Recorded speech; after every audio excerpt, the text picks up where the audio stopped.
Di NTT, Anda tahu berita itu. Anak umur 10 tahun memilih bunuh diri, saya pakai kata memilih,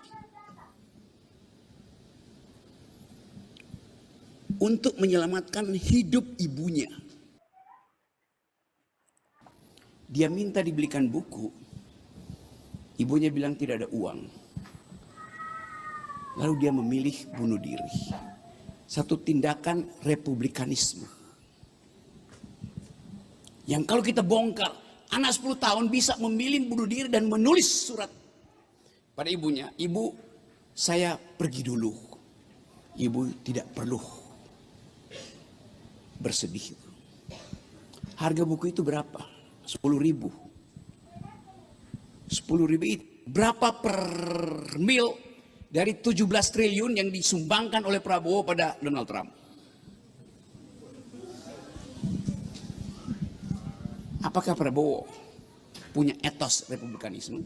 Atau anak 10 tahun yang memilih secara rasional untuk bunuh diri? Itu tindakan rasional yang sangat dewasa.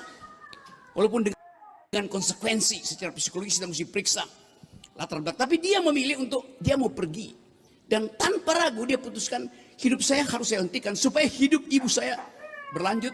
Supaya hidup 5 adiknya berlanjut. Supaya hidup kecamatan itu berlanjut. Supaya hidup kabupaten di NTT berlanjut, supaya publik mengerti bahwa ada yang nggak beres dengan urusan republik. Di NTT, Anda tahu berita itu.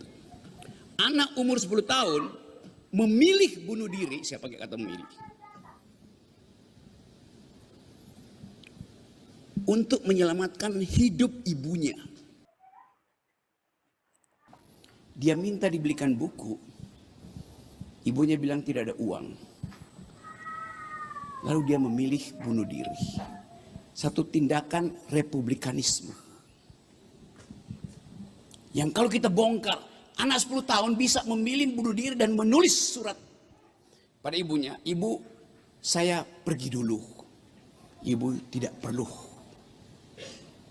bersedih. Harga buku itu berapa? 10.000.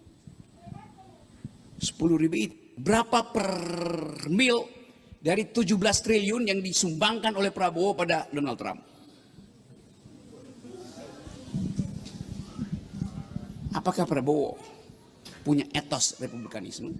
Atau anak 10 tahun yang memilih secara rasional untuk bunuh diri?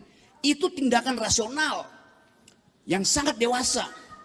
Walaupun dengan konsekuensi secara psikologis kita mesti periksa latar belakang.